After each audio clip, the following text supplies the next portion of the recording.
Assalamualaikum warahmatullahi wabarakatuh.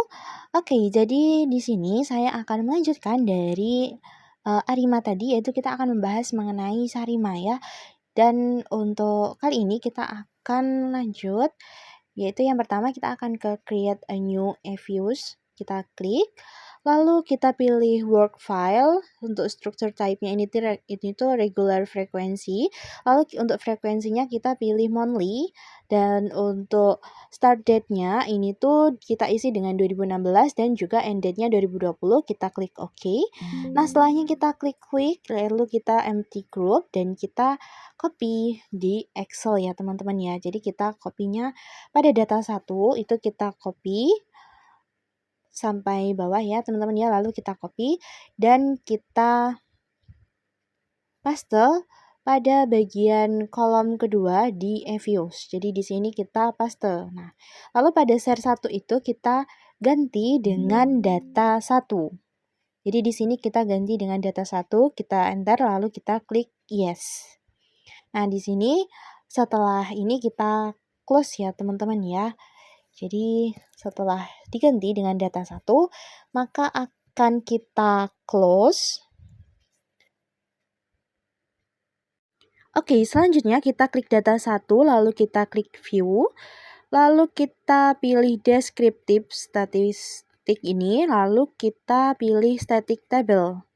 Kita pilih static table, lalu kita, nah jadi ini untuk datanya ya teman-teman ya, ini kita freeze, lalu setelah itu kita name yaitu statistik deskriptif. Kita kasih nama statistik deskriptif.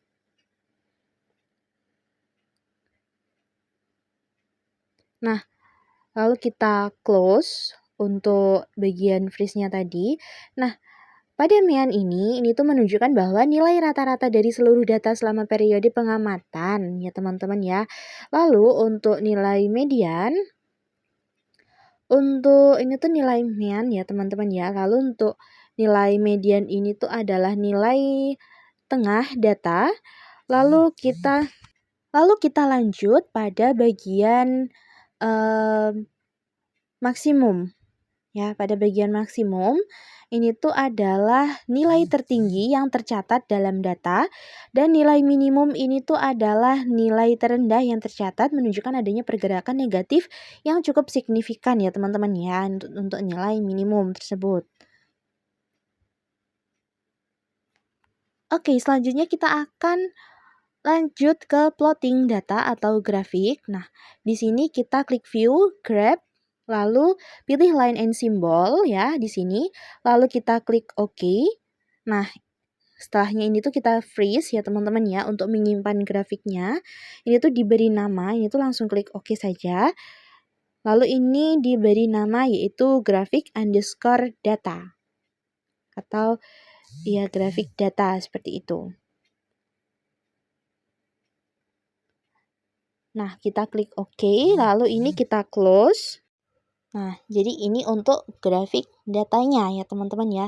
Nah, kita akan lanjut ke uji stasionaritas, yaitu uji root test.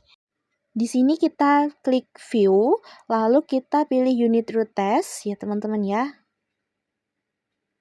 Nah, setelah itu kita pilih standard unit root test ya. Nah, setelah kita pilih standar unit root test, ini tuh untuk tes type-nya ini tuh kita pilih augmented decay fuller. Nah, pada bagian ini. Lalu untuk test for unit root ini tuh kita pilih level dan untuk test equation-nya kita pilih intercept ya, teman-teman ya. Setelah ini lalu kita klik OK.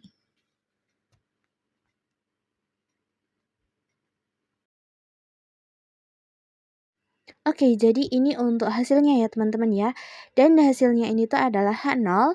Pada H0 ini tuh data tidak stasioner karena karena memiliki unit root, dan HA-nya ini tuh data stasioner karena tidak memiliki unit root. Dan untuk berdasarkan p-value-nya, nilai probabilitasnya ini tuh adalah 0,001 ya teman-teman ya. Karena nilai probabilitasnya adalah 0,001 atau kurang dari 0,05, maka tingkat signifikansinya ini tuh adalah 5%, maka hipotesis nolnya ini tuh atau H nolnya ini tuh ditolak sehingga terima HA dan disimpulkan data stasioner. Oke, kita lanjut untuk penentuan ORDAR, MA, SAR, dan SMA. Nah, kita klik view, parallelogram, lalu pilih seriesnya ini tuh adalah level.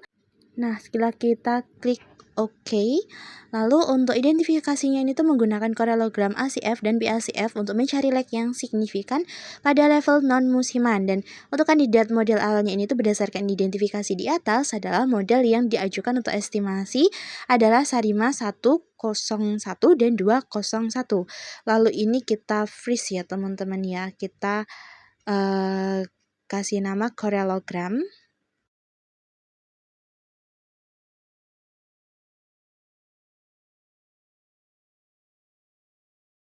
Oke, selanjutnya kita akan pemilihan model optimal. Di sini kita pilih prox, lalu automatic ARIMA forecasting ya. Di sini kita klik, lalu untuk max difference-nya ini tuh kita pilih 0. Dan untuk transformation-nya ini tuh kita nggak usah diganti ya teman-teman ya.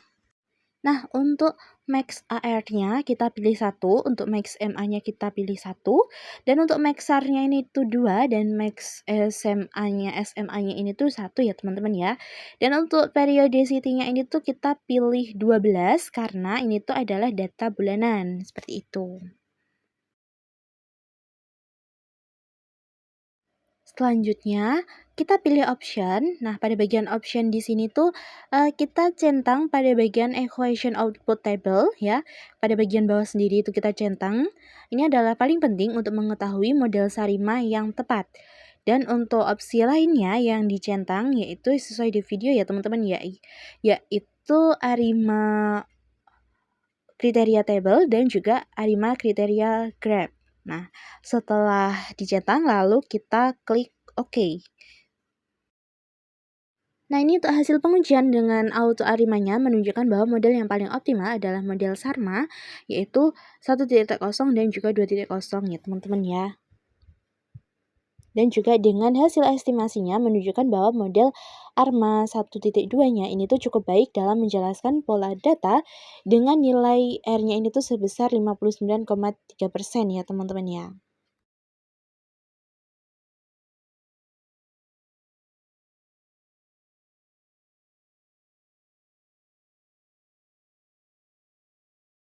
Oke, selanjutnya kita masuk di estimasi model Sarima, yaitu di sini kita klik quick, lalu kita klik estimate equation ya teman-teman.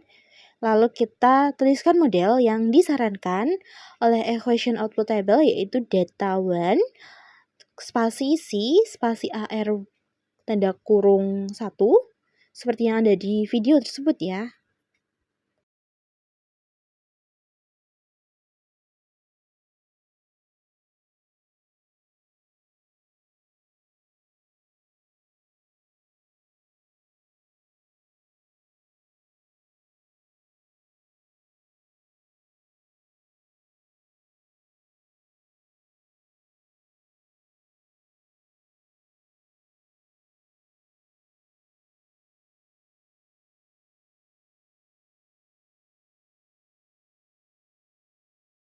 Nah, setelahnya ini tuh kita klik OK. Nah, untuk hasil estimasinya ini tuh menunjukkan bahwa model terbaik adalah Sarma 1.0 dan 2.0 dan juga 2.0.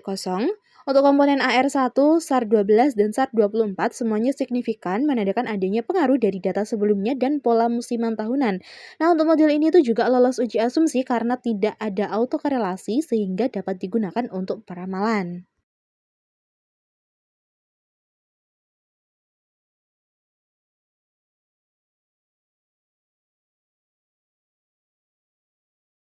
Oke, selanjutnya kita akan uji normalitas ya atau histogram, yaitu kita klik view lalu residual diagnostik dan kita pilih histogram normality test.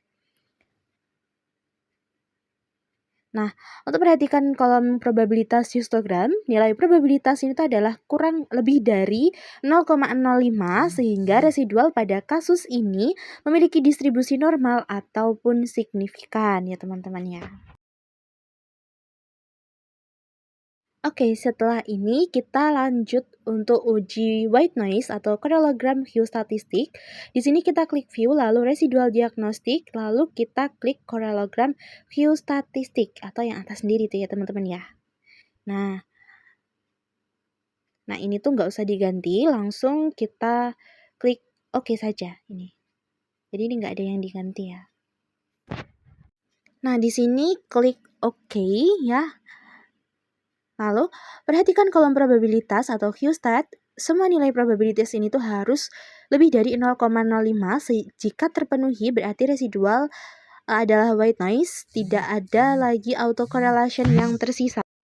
Nah, untuk hasil tersebut menunjukkan bahwa plot ACF dan BACF tidak ada yang melewati batas serta probabilitas dari Q-stat lebih dari 0,05 sehingga asumsi dari white noise-nya ini tuh sudah terpenuhi.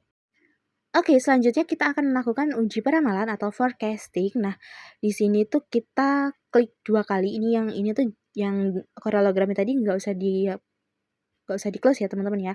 Dan ini kita klik 2 kali pada bagian range, lalu ganti end date-nya jadi 2021, lalu kita klik oke. Apabila muncul resize, nah ini tuh kita langsung klik yes ya. Kita klik yes. Lalu kita klik forecast pada parallelogram residual.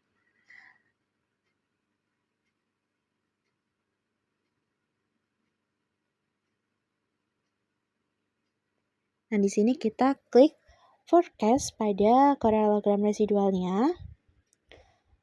Nah, lalu kita hilangkan centang pada insert actual pada bagian bawah itu kita hilangkan centangnya. Untuk yang lainnya ini tuh nggak usah diganti ya teman-teman ya, kecuali pada forecast sampelnya ini tuh diganti jadi 2020 M12 dan 2021 M12 juga.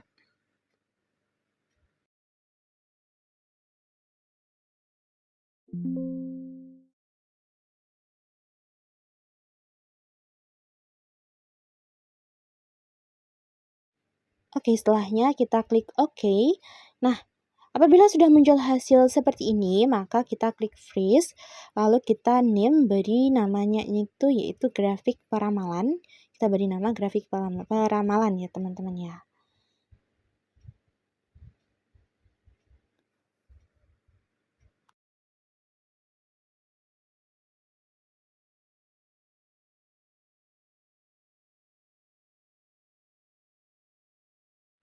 Oke, setelah itu kita buka data when if.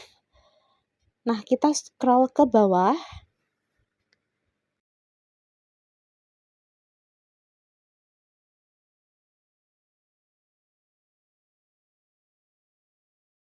Nah, ini adalah hasil peramalan untuk bulan Desember 2020 sampai dengan Desember 2021.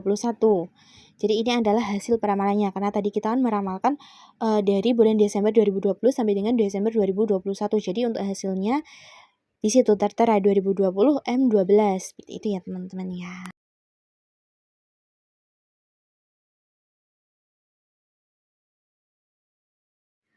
Oke, selanjutnya untuk melihat bentuk grafiknya, ini tuh kita klik data one, lalu kita kita pencet kontrol, lalu kita pilih data one if-nya. Nah, lalu kita klik kanan dan kita pilih open as a group. Nah, apabila sudah muncul datanya, ini tuh kita klik view, kita pilih grab, dan kita pilih spesifik di bagian line and symbol. Setelah itu kita klik OK. Nah, jadi ini untuk hasilnya. Untuk hasilnya ini tuh bisa kita freeze terlebih dahulu. Ataupun untuk hasilnya, untuk hasil ini tuh hasil yang warna biru ini tuh adalah data yang sebenarnya, dan untuk data yang merah adalah hasil dari data peramalannya. Jadi yang warna merah itu adalah data peramalan dan yang warna biru adalah data yang sebenarnya. Sekian dari saya, kurang lebihnya saya mohon maaf. Wassalamualaikum warahmatullahi wabarakatuh.